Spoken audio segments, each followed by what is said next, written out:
Prohibition in America was 1914. They passed what they called the Harrison Act. Look it up on your computer.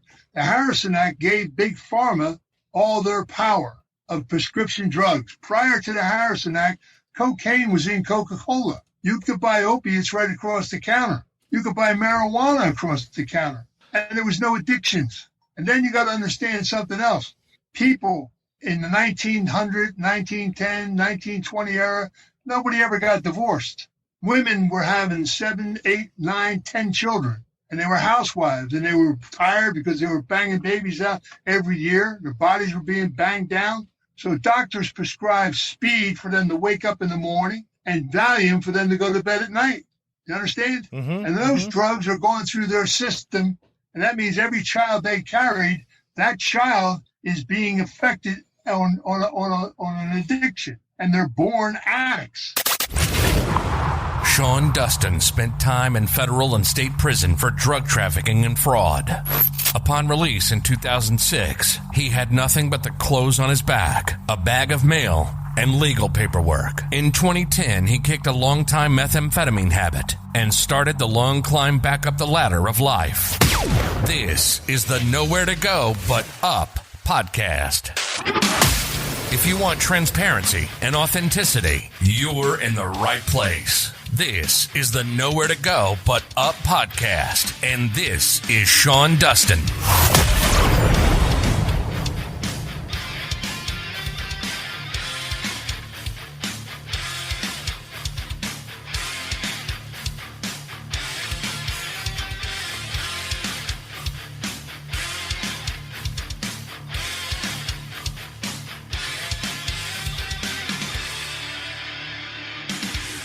What's up, everybody?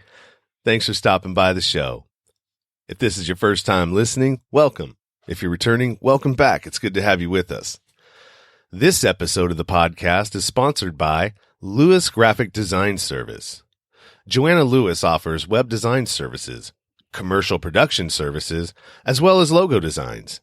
What makes them unique is that they can take their customers' vision that they have in their head and produce it into something tangible that they can physically see. Don't take my word for it, though. Go see for yourself at joannalewis.com.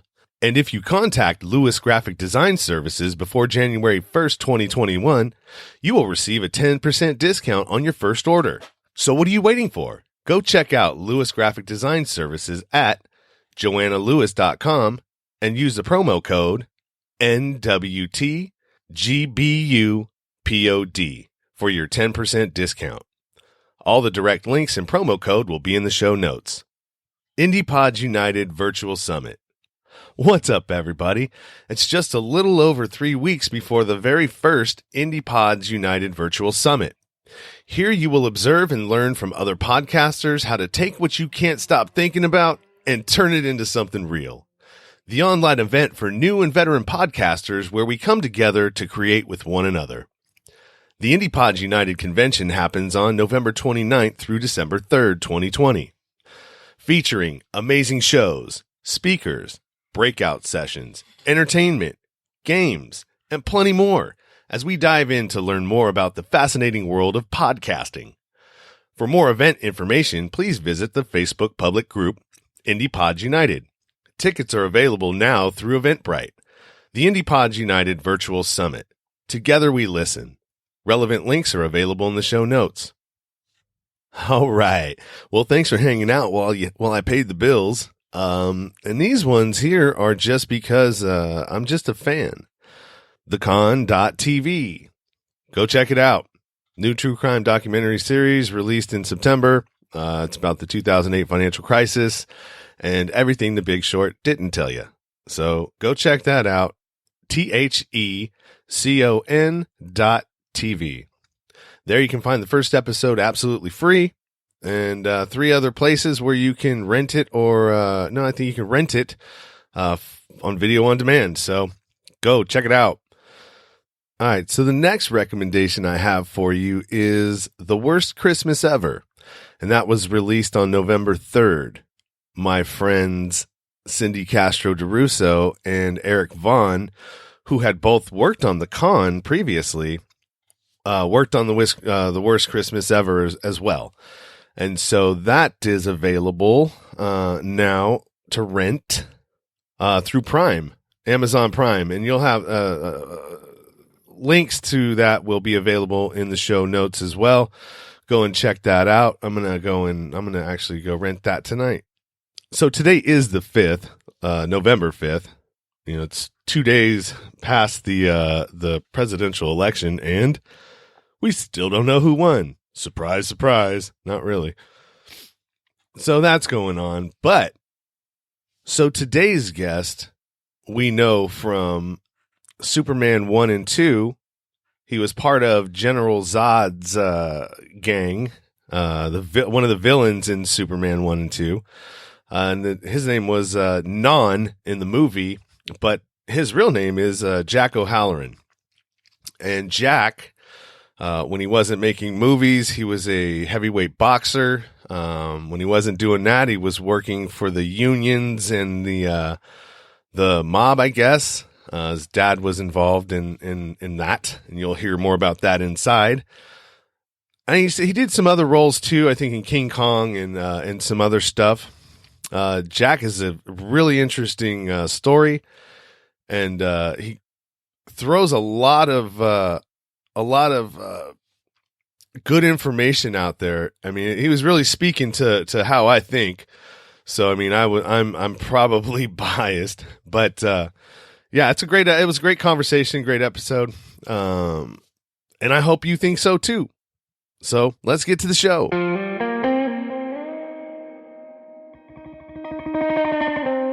My guest today is, what he's most notable for is his role in Superman and Superman 2 as one of the villains. I don't remember what exactly the villain's name was, but I know you're part of General Zod's crew. Jack O'Halloran. How are you? I'm very well, thank you. And the character's name was Non, N-O-N. N-O-N. Non, and he didn't say anything, so he was a non-talker. He was a grunter, though, right?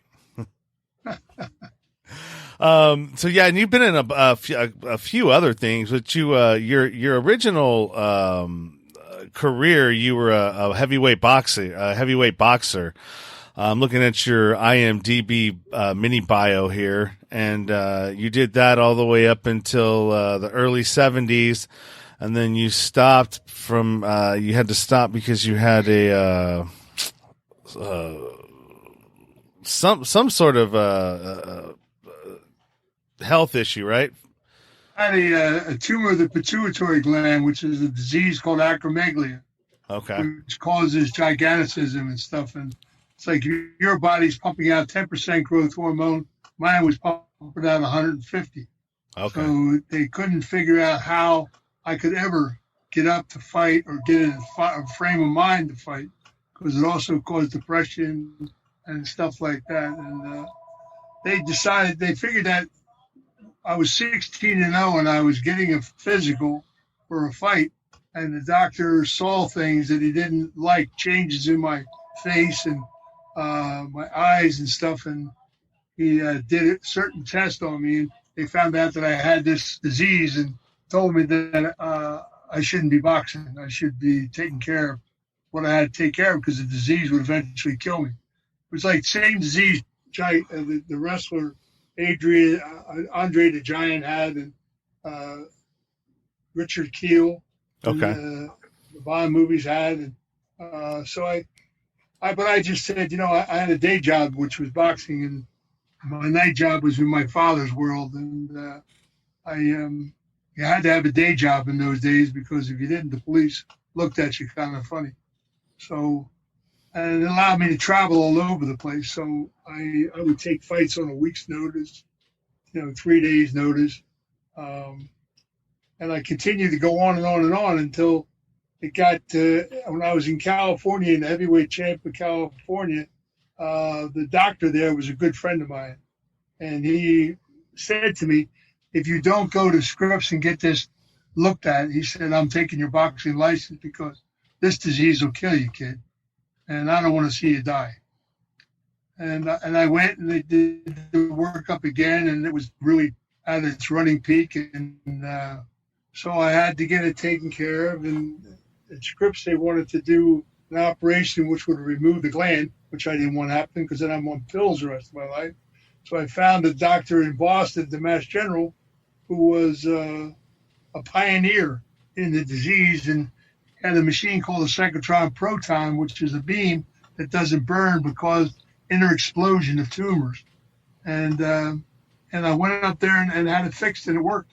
You know, I was 1 in 1,000 that first time out. It went wacko and worked very well. You know, so then I had to retire from boxing, and they came to me to do a film, Farewell My Lovely, with Robert Mitchum, and I went out and did a screen test in Hollywood, and Mitchum said it's either him or I don't do the movie, and so I blame it all on Robert Mitchum. Yeah. So yeah, you had a you started out doing that. That's pretty cool.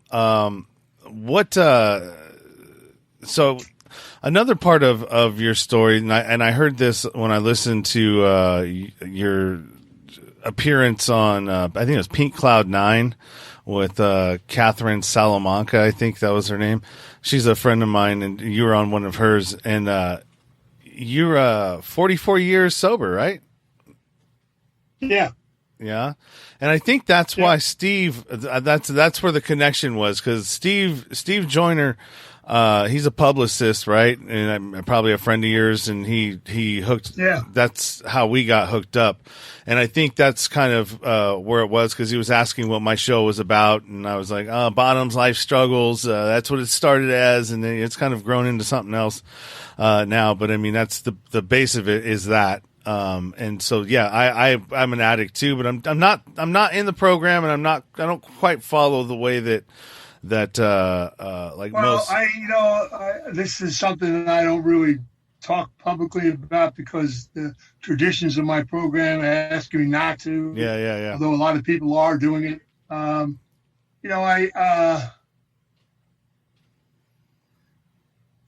Because of this acromegaly disease, and it caused depression, my drinking increased, but I was defiant and said, I was going to prove that I wasn't an alcoholic by I get up every morning and go out and run. And if you ever watched me run in the beginning, it would be comical because I'd be running zigzag because I was out the night before taking care of union business, and I'd be drinking. We controlled the bartender waiters union and steel workers and a few other things. And so I'd be out drinking with people, and then I get up, I go to bed at 4:00 and I get up at 6 to go run, and I'd be running sideways until I ran straight and sobered myself up, and I'd run until I got sober. And then I would go to the gym and I would sweat out everything from the night before just to prove that I was fine. And then I would go out at night and do it all over again, which is kind of the insanity of a disease. And I knew about the disease. I was very fortunate in 1962 to have met one of the founders of Alcoholics Anonymous, Bill Wilson, in New York. And so I knew about the disease, but then I had my career as a fighter, and I had Vietnam and some other things in between. And I would stay sober for periods of time, but I was like a dry drunk, and which is worse than a wet drunk, because you're aware of the things you're doing. And then I got into the program in '76 and stayed there, and surrendered to the fact that I had this problem, and it's a fatal disease, and it is a disease, and but there's something I could do about it, and if I do the things in the day that I need to do, my life is very good, but I can't even think about picking up a drink. And it's not so much the alcohol, the disease I was born with, and it's between your ears. It's a spiritual malady that takes your body over. But like I said, there's a solution for it. There's something I can do. So I do it on a daily basis. And that's why I met your friend. she has a program on addictions. Yep. I talk about that too, and I have a lot of people that do addiction and stuff like that. I don't, like I said, I do mine a little bit differently. I started out in the rooms, and that's where it got my, where I was able to stop, right? That's where I was able to pause from the substances long enough to get some time under my belt and get my head back on around me, But my drug of choice wasn't alcohol; it was methamphetamines. I just didn't. Well, see, there's a big difference. Like, the problem with AA is we get a lot of people with outside issues in our rooms. Yeah. That don't belong there. They belong in NA and they belong in other programs. And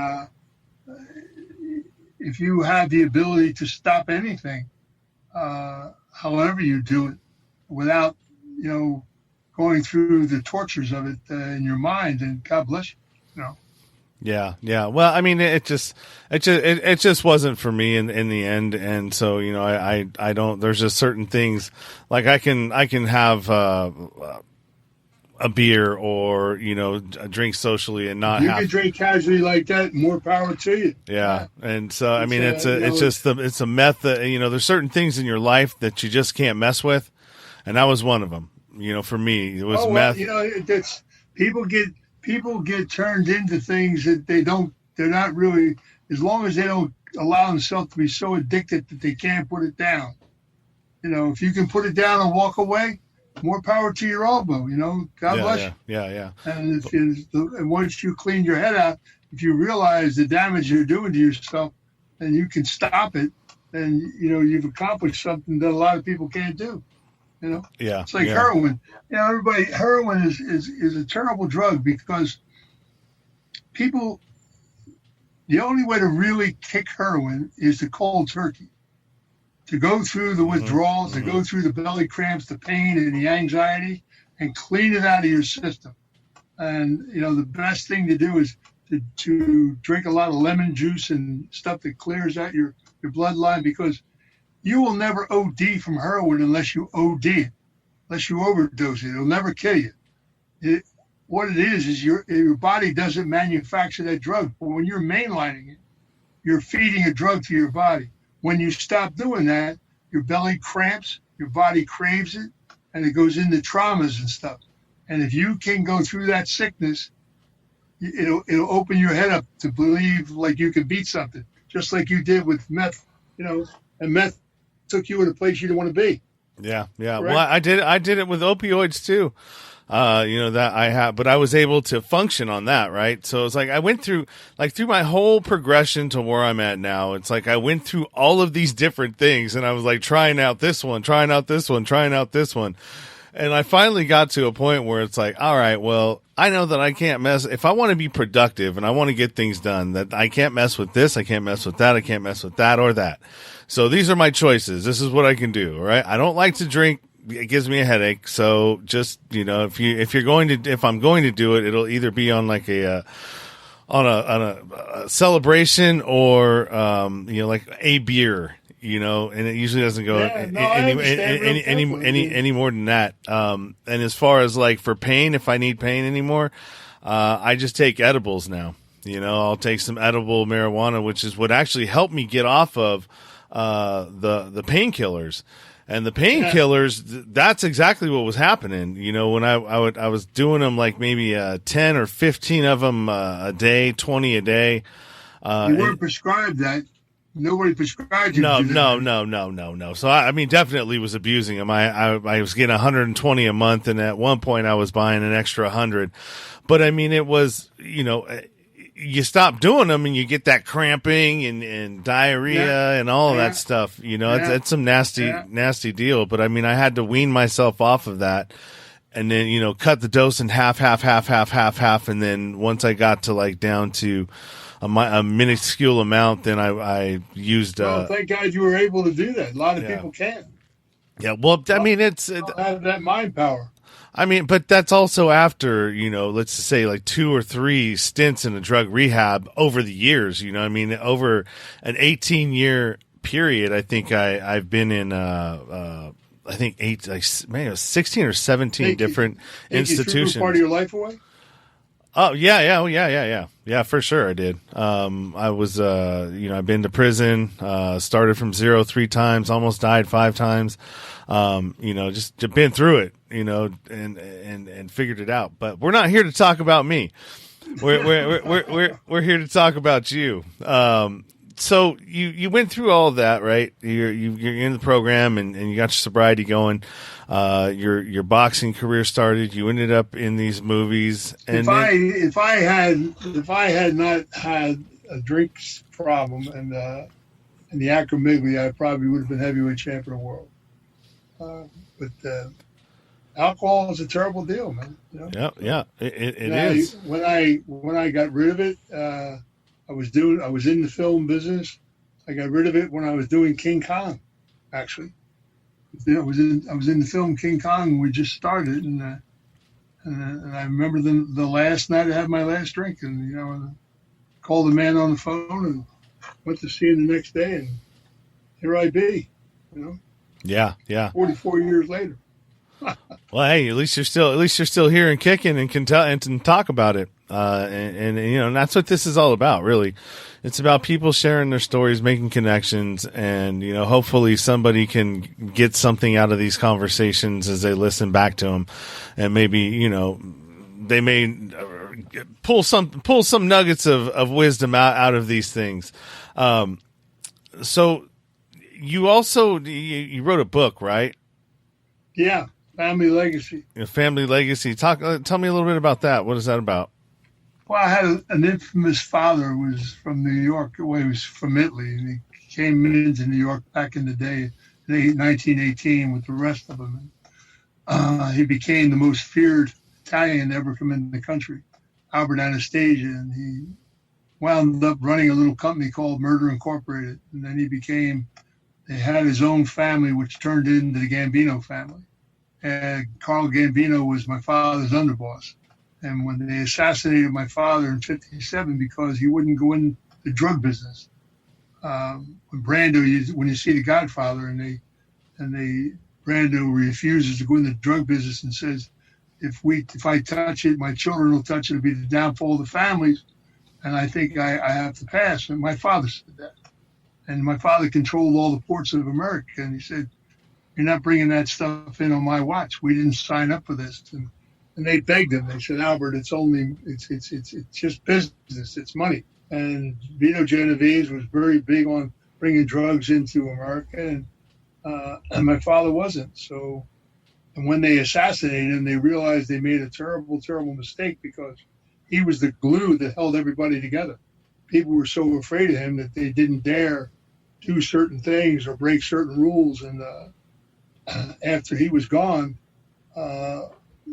the Appalachian thing that Genovese created, showing guys running through the woods, gave the FBI a chance to open their mouth. Prior to that, they never said boo. J. Edgar Hoover stood up in New York one time and said there's no such thing as organized crime in America, because he had a partnership with my father.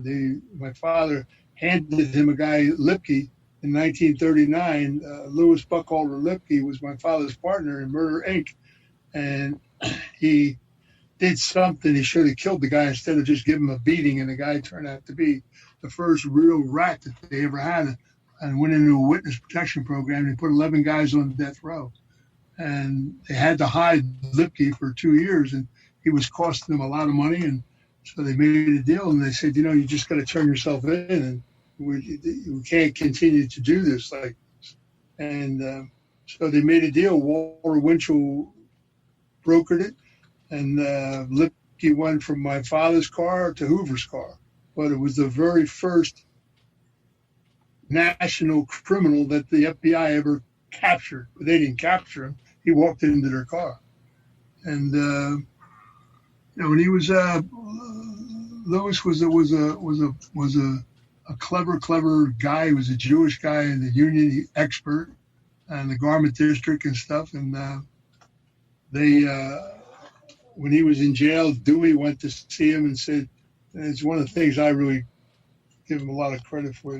Dewey went to see him and told him, he said, you don't really have to die. Your friends, your good friends put you here. All you got to do is tell us about them, and I'll make sure your life in prison is cakewalk the rest of your life. And the kid looked at him in the eye and said, listen, if my dear friends put me here, they must have had a very good reason for it. So let's get the show on the road and take a walk down this aisle, put me in this chair, and let's get this thing over with. You know, and turned around and said some choice words of, F you to him and said, get out of my face. And he walked down the street and got in the chair and they electrocuted him. Lewis was a tough guy and he knew what he was doing. And, as they were all who took an oath. And when they took the oath of omerta, a lot of them stood by it. Some of them didn't. Then it turned out once you get one rat starting, it starts a trend. And then prison changed and people were afraid to go to prison and they'd sell their mothers out rather than go to jail. And that's unfortunately where they're at today. Was that right around the time when they started RICO? RICO was several years later. They were coming up for one of the ways to be able to get people on conspiracies. And the RICO Act is really a bunch of garbage because they can use it on anything, and it's not. It really is a very badly written law, and it gets abused a lot, and the people that they should use it on, they don't. All these politicians today you have Como and all these people, the mayor and the governor of New York and a lot of Democratic states that are robbing money from the public every day, and no one does anything about it. Como took $500 million of taxpayer money and invested it in a company that went broke 4 months later. Where's the money? Mm-hmm. Well, nobody's asking the question. You understand that? Well, the city's hurting. In New York alone, since this epidemic has come down, there's been over 500 shootings. Did you know that? I know that the crime's gone up since they in the police gone up. But the media doesn't tell you that. The media doesn't say jack word about it. Not one word. 500 shootings in New York City. They're driving people out of the city. Philadelphia is right behind them in killings. Chicago, Milwaukee, Minnesota. There's more guns on the streets today than there ever was because of what's going on. Well, what do you think that's well first of all let me go roll back a little bit because we stepped on something there about conspiracy. So one thing that I'm actually in the process of doing right now is there's a judge out of the Northern District of Texas called Judge John McBride, and he's in the federal court. Well, he's not there anymore, but all of the cases that are coming out of his court are all conspiracy. And the conspiracy is for meth addicts, right? And what he's trying to call conspiracy and what the DEA agents out there are trying to call conspiracy out in the Northern District of Texas is nothing different than like you and I want to get some drugs, right? We only got $40 a piece. That's not going to get us a whole lot, right? Well, if we go and get, 3 more people with $40 and then we're able to get a larger amount and then we can stretch our money further, right? This is what they're calling conspiracy and handing people out, drug addicts, low-level drug addicts. They're handing them 20, 30, 40 years, some of them life sentences for drugs. It's crazy. And so the whole system is, run the reel backwards. You understand? Yeah. And you got to go back to the 50s. And when there was a different control, you go back all the way back to like the reason why I wrote this book, and we're writing a couple more books, and we're incorporating Charlie Luciano's. His son is my friend. We're bringing his father's book in. His father was my partners with my father. And Charlie put the commission together. Lucky Luciano put the OSS together, which became the CIA. There was a partnership. In the beginning, you had government, industry, organized crime and unions were all partners. A lot of illicit monies that were made by organized crime, they put back into the growth of a country. They created jobs because their initial deal was gambling, loan sharking, and extortion. You didn't have money, you couldn't pay them. So they made sure you went to work. They created the construction companies, they created unions, they invested in General Electric, the insurance companies. They invested in the growth of a country. No one ever talks about that. You understand? And that went on all the way up to the Kennedy era and Bobby Kennedy's bullshit. And there's a whole thing behind that. And you everybody looks at, well, the Camelot thing, that's all garbage. There's a truism underneath all that. Joe Kennedy was not a nice person. He did a lot of bad things that no one ever talks about. And they're all politically oriented.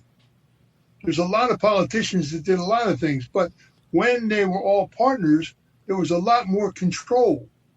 And the control factor to show you just exactly how much control is that a guy named Dewey went to sleep at night thinking he was president of the United States, and he woke up to Truman. And the reason for that was that we controlled a lot of votes.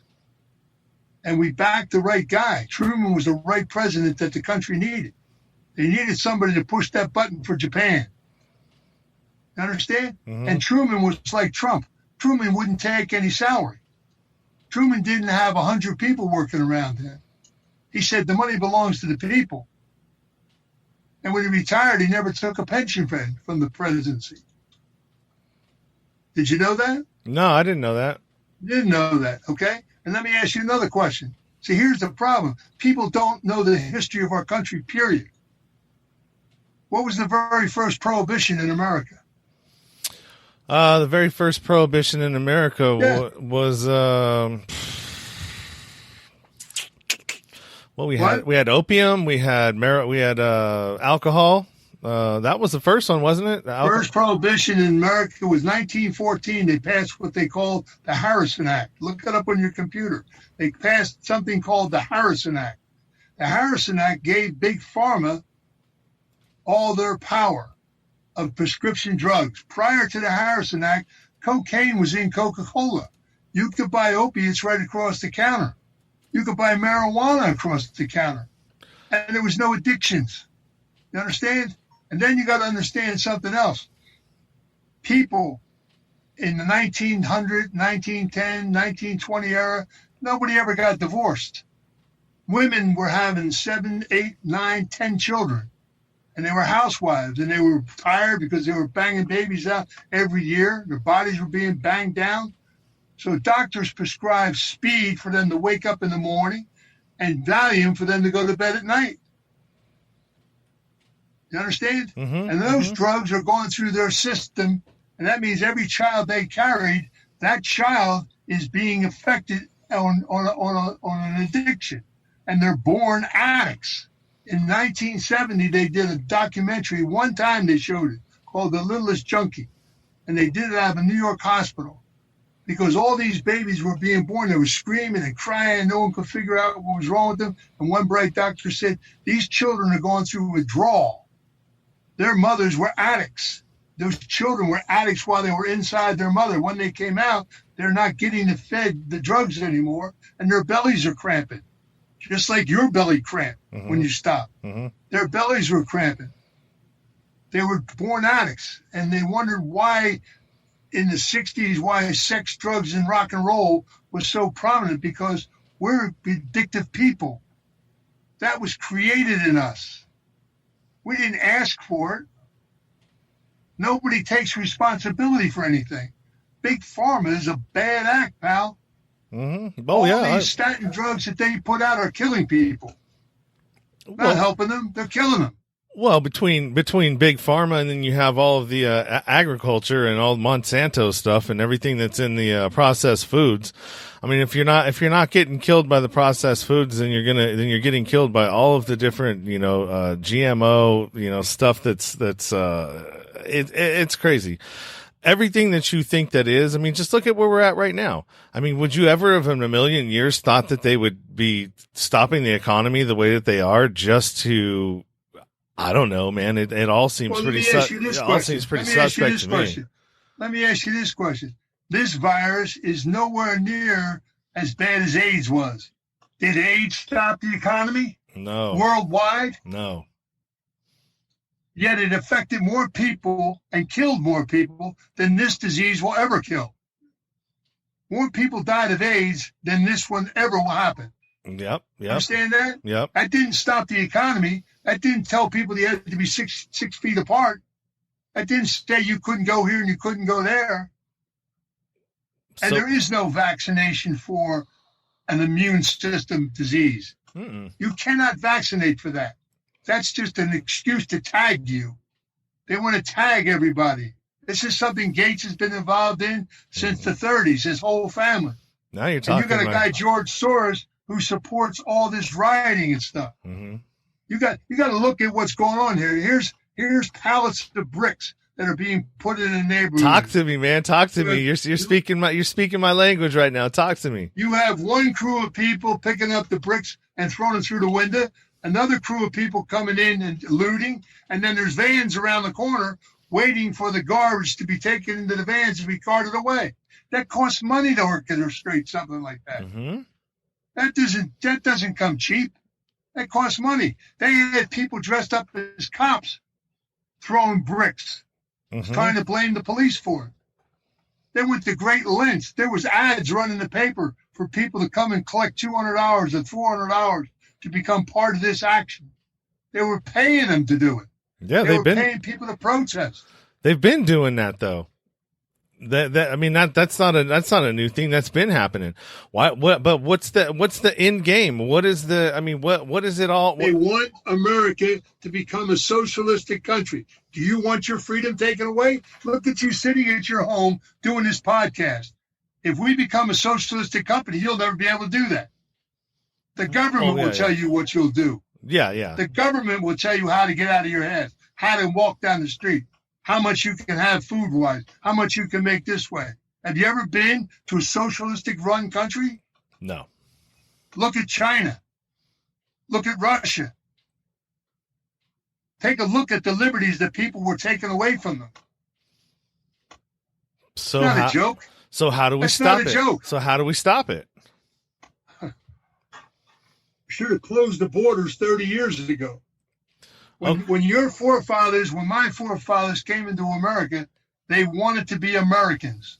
They wanted the American way of life. They wanted the democracy, the freedom, because they came from socialistic countries. They wanted to be able to go to work and make as much money as they could. They wanted the freedom to do that, the freedom to raise their children the way they wanted to. They embarked on an American way of life. The people that come into our country today are bleeding the country down. They want free cell phones, free education, free food. And they take the money and they send it back to their own country. They want to bring their culture into America, and the hell with American culture. You're sitting there watching it happen, but if America doesn't wake up soon, we're in trouble. We're in serious trouble. Let me tell you something. It ain't a joke. It's not a joke. There's a serious deal that's happening here, and we better wake up soon, or you're not going to have any freedom. Your freedom's going to be taken away from you. Read the books on Germany, on the Berlin Wall, and one side of Berlin and the other. One was run by having the government, and this started in this country with welfare. And Roosevelt had the right idea when he stood up and said, "You people want to collect a check for welfare? Go out and clean up the garbage in the streets, fix the potholes, do a job, do something." And they pushed that away, and people started collecting. And you had women who were having babies every 9 months with no father. And every child they had, they collected more welfare. And the welfare system got out of hand. The government was paying their way. They didn't want to work anymore. They didn't want to do anything. They had the government take care of it. That the way you want to live your life? No. So how do we fix it? I mean, you look from where I'm sitting. It to me, it seems like it doesn't matter what it doesn't matter left or right. They're all on the same team. When I was a kid, raised in Philadelphia, We lived in a row home in Southwest Philadelphia. We never locked our front doors. The summertime was very hot. No one had air conditioning. They slept in their backyards outside. No one ever raped anybody or stole anything or bothered anybody. Baby prams could be left out front of your house. Kids played in the street from sun up to sundown. And you better be at home at 6 o'clock for dinner because families ate together. All of them sat at the family, looked across the table at each other. And neighborhoods were run by people. And if you committed certain crimes in that neighborhood, they took care of it. The hell with the cops. You had to worry about them. It was a different environment. Neighbors helped each other. People took care of each other. Welfare separated people, put the government in between. All of a sudden, they didn't have to ask their neighbor for help. They went to the government. So if you were going to... Yeah, oh, no, I understand 100%. I get it. And when I was in school, it's being devised. When I was in grammar school in the 50s, when I was in grammar school in the 50s, the illiteracy rate in America, we were a 90% literate country. You know what the literacy rate right now is in America? What is it? About 42. Sounds about right. We are like 26th ranked in the world for literacy capability. Do you know who's a better literate country than this country is? Vietnam. Vietnam is like 92% literate because of Ho Chi Minh's stickerness on education. Those kids went to school Saturdays, Sundays, and everything. They used to march. It was a trip watching them march down to school, all in uniforms and everything, out in the wilderness. They would walk to school every day. When I was in school as a kid, if you failed, they left you back. You had to repeat the grade. And then they put the push system in, where they just kept pushing kids through each grade after another grade. And you had kids sitting in 12th grade that could hardly read or write. And you want to know why the illiteracy went downhill? Well, there's a lot of components that are working here. You know what I mean? You've named a couple. So there's a lot of programs that schools were taken away from them over budgets. Yeah. But yet you have a lottery that's supposed to support all that stuff. Where's the money? Because it's not supporting it. Not supporting cleaning up the streets. Not supporting education. Not supporting anything. So what's the common denominator? So let me show you something. Hold on, one quick. What's the common? You're asking me why I wrote a book. Okay, go ahead. Ask me why I wrote a book. Okay. When I was a kid, they had number writers. You've heard of that, right? People used to write numbers. Mm-hmm. People would bet a nickel, a quarter, on a number, their lucky number, or what they dreamt. They'd bet a nickel, a quarter. The chances of them winning that lottery was 1,000 to 1. They wanted people to win. People would win $50, $100. It meant new shoes or a bicycle for their kids, but the money was spent in the neighborhood. The women that sat at home and picked up their phone and took down all these numbers and created all these slips, and then a runner would come by and pick them up and take them to the bank. You understand? Mm-hmm. That woman was being paid $150 a week in cash. That money, that $150 a week in the 40s and the 50s was a lot of money. And that money went into the local economy, into grocery stores, into stores for shoes or clothes for kids. You understand? Mm-hmm. Once Nixon made bookmaking a felony, that was eradicated and gave people six months for bookmaking because they wanted the lottery to come into existence. You know what the percentage of you winning the lottery is? What is it? One in a million? 1 in 2 million? 25 million to 1.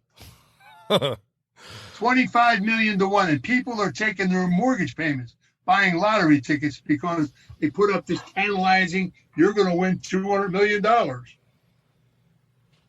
People are taking money out of their budgets and going and playing the lottery every day, just like having casinos in every city, which is the dumbest thing in the world because gambling is an addiction. A bad addiction.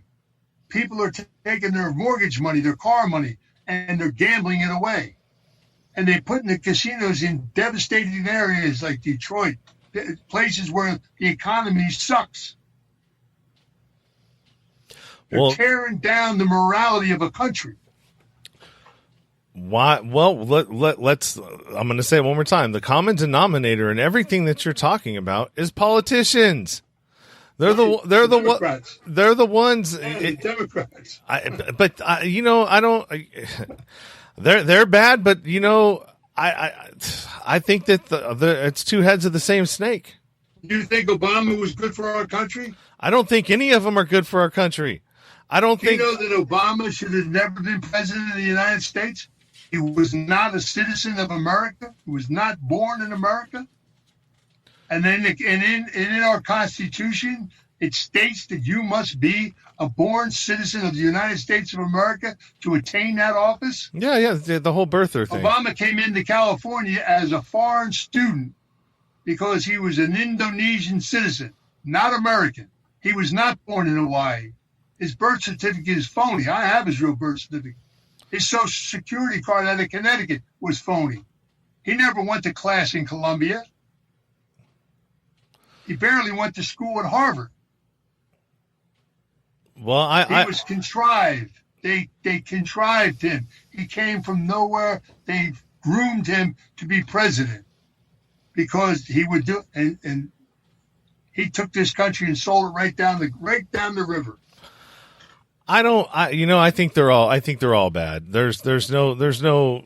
I think at one point when they go to Washington, they have, they get elected to do whatever they may have. But people got to pick up and vote properly. Then that's what votes about. That's what a democracy's about. You know what I just listened to today? Come out and vote. I listened to a guy on the Ripple Effect podcast. I think Greg Patel or something. And it was about voter fraud, and that the problem with the mail-in system is that a lot of these mail-in system will never work. No, well, because it already doesn't work because you have so many that don't even get counted because they never even make it to the mail. Don't you understand why? It's supposed to be a private voting that no one knows. But if you look on the envelopes, it has either an R or a D. Not supposed to be there. It's not supposed to be disclosing whether you're Republican or Democrat. You understand? Yeah. So when they look at that number and they see the R or the D, and they say, okay, Republican, throw it in the trash can. Throw it in the trash can. So we have all of these issues, right? And you and I have both just pointed out a bunch of them. You pointed out more than I have. But what's the solution? What is it? You know what I mean? America's got to stand up, get off their ass, and go to the polls and vote properly. Vote properly. Okay, but what is properly? I mean that vote what your heart tells you to vote. If you go in and you cast a ballot, make sure the ballots are being cast properly. Get off your ass and exercise your civil rights. You have a right of freedom of speech. You have a right to disclose how you feel. But you ain't going to have that right very long. They keep going the way they're going. That's all going to be taken away. But it's all being orchestrated, though. It's all being orchestrated by the billionaire class. See, like you talked to me earlier, you said you're giving minor drug busts 25 and 30 years. Then they turn around and they're letting them all out of jail. They've been letting more people out of jail because they say, "Oh, this pandemic thing is bad, man. Can't keep these people in the virus in prison is diabolical." No, that's not the truth in the federal system. Maybe in the state, but the federal, they're not letting go of hardly anybody. Unless you've got like a couple of months early, or you're Roger Stone or the other guy Cohen, you're not. Those guys got some love, but the other people, and I've been talking to a bunch of people, like I'm up to like 10 that I'm talking to. They're in the federal system right now, on the phone. I've had friends of mine done 40, 30 years in the federal system. Guys that have died there. Guys that were given cancer shots by the government to die. Yeah. That's all real. That's not phony. Oh, I know. I was in there. I spent 18 months, not very long, but I was in federal prison, so I did state and federal time. But yeah, I mean, it's discouraging, and for a long period of time, I wasn't awake to any of this stuff because I had my head in the clouds, doing drugs. And then once I came out of this, probably around 2010, like more drugs in jail than there are in the street. I don't doubt it. There was where I was. I didn't partake in any of it when I was in prison because that's the quickest way to get yourself in trouble. Yeah. I mean, we can go on and on and on and on about the corruption and everything and all the problems that we're facing and why we are where we're at today as a society and in this country.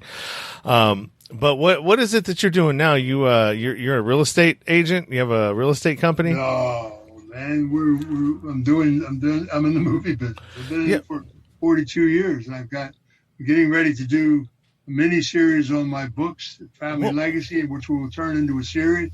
We're building a studio. We're building a studio in Nevada. It'll be the biggest, putting a 4 million square foot studio in Nevada for the first time, putting everything under one roof. Every technology, from film, streaming, music, water body, everything conceivable in entertainment will be under one roof. We're putting a smart city next to it that'll house 25 to 30,000 people. So that people only have to go to work 15 minutes, travel time, to where, like, I live here in Redondo Beach. If I'm going to go to Warner Brothers to do a film, I got an hour and a half, 2 hours each way travel time every day. So I take an apartment somewhere close to the studio, because you just can't. It's putting 4 hours of your day out with the anxiety of travel is crazy. Yeah. So you have technicians who live even further out. And they travel in and out to go to work every day. So where's their minds when they get to work? You're driving on a highway, crazy highway, for 2 hours. You're going to unwind your mind right away to get behind a camera to do a technician's job. So we're making things cost effective. We're going to do something that's going to revolutionize the industry. Period. Okay, and that's in Nevada. Nevada, yeah. That's cool. So what I was thinking about, you said part of your contact, it said Movie Land Properties. Is that what it was? Movie Land Properties is that's my film bill. Okay. That's my film properties. I own literary properties. Okay. I've written some scripts. I'm writing some books. So the Movie Land Properties are my literary properties. Okay. Yeah, for some reason I associated it with real estate, only because I'm a licensed drone pilot thing, and I used to do real estate aerial photography. I had a business doing that for a little while. I don't have it anymore. Just it was marketing. Sometimes on something that you're just starting up is a full-time job, and like I'm not a laborer. I'm a tradesman, but I'm in the local 16, so I'm a union guy. What union is that? Heat and frost insulators, so laggers. Okay. Where you put the heating, hot water, piping, insulation for. Are you guys affiliated with the Teamsters? No. We're separate. We're with the building trades. Okay. So carpenters, electricians, okay. AFL-CIO. Yep.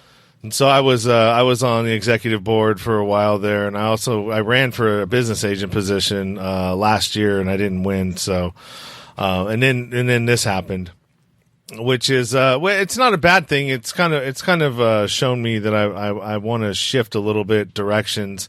I mean, I got in late, so I mean I've got 20 more years, 30 years, you're vested at $2,100 a month for your pension. And so I've still got like 20 to go, or maybe not that much, but I'm 46. And, there's no way. I don't think I'm going to be able to do it for another 20 years. It's a young man's game. Everybody has their own perspective on things, Yeah. So we'll see. And if I have to do it, I'll do it. If I can pivot into, what I'm doing now, or, turn. The problem with the unions. Unions have changed so much since HOPA because the government got involved in the unions. Well, yeah, they have too much to say in the unions. You understand? No, the I Teamsters, do. Hoffa was a brilliant individual, and he was a man's man. And Jimmy would never ask you to do what he couldn't do himself. And he took guys who were truck drivers, who loaded the freight, drove the freight, and unloaded the freight. They were working 18, 20-hour days and being paid minimal money.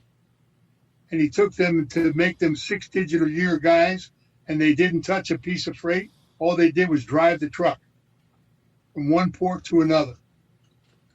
He put the pension fund together for them.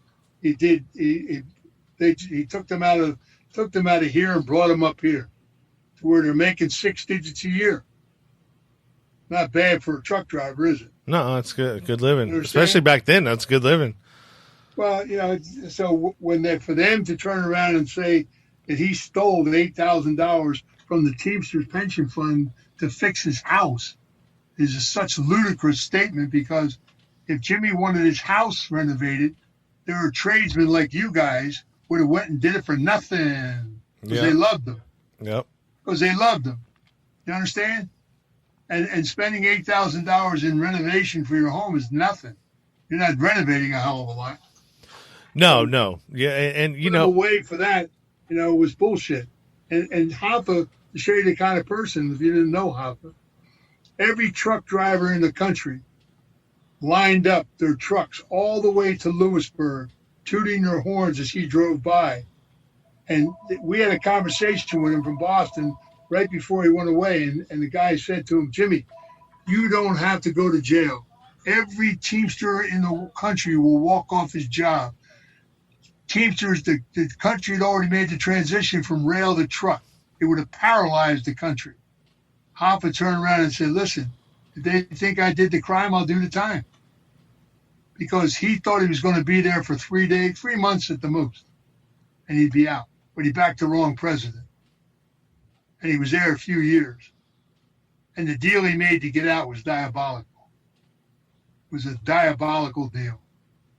And when he came home, he went right into his office and threw Fitzsimmons out. And the government had already infiltrated the Teamsters. Fitzsimmons was giving money out of the pension fund to people he should never have done it to. Jimmy Hoffa, every loan he made when they built Vegas and they took $25 million from the pension fund to build Caesar's Palace, every dime of that money was paid back. You understand? Mm-hmm. Big difference. A big difference. And all the theories of where's Jimmy Hoffa and all this other shit, there's so many conspiracy theories, it's ridiculous. It just did a movie called The Irishman. I knew Frank Fralin very well. He never killed Hoffa. He never killed Joey Gallo. I knew Russell Buffalino very well. He was a dear friend of mine from Western Pennsylvania. Russell would turn over in his grave if he saw that picture. They had great actors, played parts good and all that, but they did another Hollywood theory conspiracy. In other words, putting answers to things that no one put an answer to. So that's why we're writing these books. We're going to tell the truth. We're going to tell the truth about what happened in this country. What's good? It needs to. Dynamite series you ever saw in your life. It needs to. It needs to. There's tons of stuff that people don't know. I mean, I watch a lot of alternative media stuff. Ryan Dawson. People that are talking about the Civil War and everything else. Just like you did edible marijuana to take yourself off of certain things because they have proven that it is health-wise much better for you. Mm-hmm. Okay, and it's not addictive. And the CB oils that they get off of the plant don't have the same components as marijuana, the plant that you smoke. Not the same deal. Yeah. You understand me? Yep. And the reason why they never legalized marijuana years ago is because they couldn't control or figure out how to tax it. Because you could take seeds and throw them in your backyard and grow it. They couldn't control it. So the government started growing it in the middle of the country, and the marijuana that they sell in the stores today that comes from the government is a hell of a lot stronger than anything you ever smoked that came from Mexico, I'll tell you that. Yeah, it's probably a lot prettier than all that bricks, sticks and stones that are pressed together. Oh, you've opened a few bricks, huh? Oh yeah. I'm not that young. Yeah. So, anyways, we're hitting about almost an hour here, man. Yeah, that's amazing that you're starting that thing. I'm really interested in learning more about. The studio is brilliant. The studio is going to be brilliant. It's brilliant for the industry. It's great for the technicians, and we're going to give them a 7-year work contract to give them security of employment. You understand? Yeah, I do. We've got a 45% tax deal out there, and it's going to work really, really well. We'll have productions from all over the world because you don't have to go on location anymore. The technology that's there today, you can shoot everything right in the studio. Oh yeah, the green screen technology and all the suits and stuff. They got this LED technology now that we actually were doing with Superman, but it's going to be great. I mean, there's going to be a lot better product come out. Now I know my ex-father-in-law. He's in the insulation business as well, but he does a lot of work in the studios for soundproofing, for sound insulation and stuff like that. And he was maybe about 2 years ago. I want to say two or 3 years ago, there was a huge boom out in China where China was trying to get a bunch of people or get studios to do stuff out there. They were building sound stages, huge. Well, there's a city over there there's a whole city in China that nobody lives in. Yeah. I mean, they build these cities because they got nothing better to do. They build film studios, but you got to understand something. They're not into the Western type of films made yet. They haven't got there yet. And for them to do films over in China, they've got to fly everybody in there. You understand? Yeah. And just to show you how the lack of freedom, they opened up the door for the Western world to bring their movie business into China. And some greedy studio moguls ran over there and took 50, 60 pictures in there. And what they did, how they got trapped is, it was all great. They made their movies over there, cost effective, they thought, and then try to get the money back out. They put a tax on them like 39% exit tax for the money and crippled them right on the spot. Huh. Same as they did the same thing in Macau with Adelson, the big gambling guy who went over there and built all the casinos up over the moon, then tried to get his money out. Ain't happening. Nah, it's all dirty, man. Everything's dirty. At least that's what it seems like. So, anyways, when any of your stuff comes out, Family Legacy is a great read. It's on Amazon. You can get it. Just go to familylegacythenovel.com. Takes you right to the book, and there's another book coming out in about 45 days.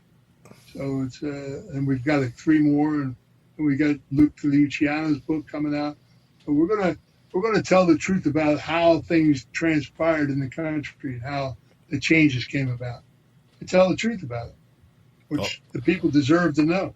That's good, and I think that's happening across the across the world right now. People are starting to wake up and see that things aren't as what they thought they were. And the con, what I was pushing in the beginning, same thing. It's a true crime documentary series, just came out.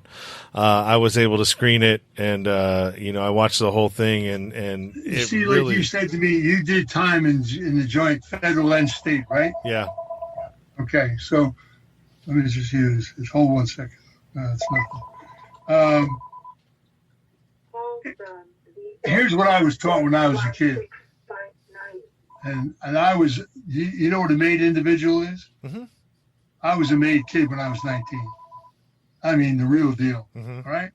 Now, a man said to me one day, "I'm going to pick you up and we're going to go take care of some business and bring that pea shooter of yours with you."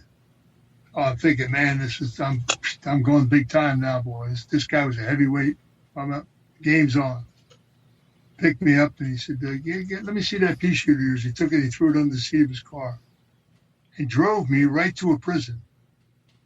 And he had arranged for us to go into prison. We went in the front door and he said, stand still and listen. As the door closed with that clang, he said, that's the last sound you're going to hear until you walk out of here. And then we went up to a tier. And we went from cell to cell, and there were guys in there that I knew. And he looked in the cell and he said, hey, tough guy, who's screwing you today or who are you screwing? And he went right down cell to cell to cell.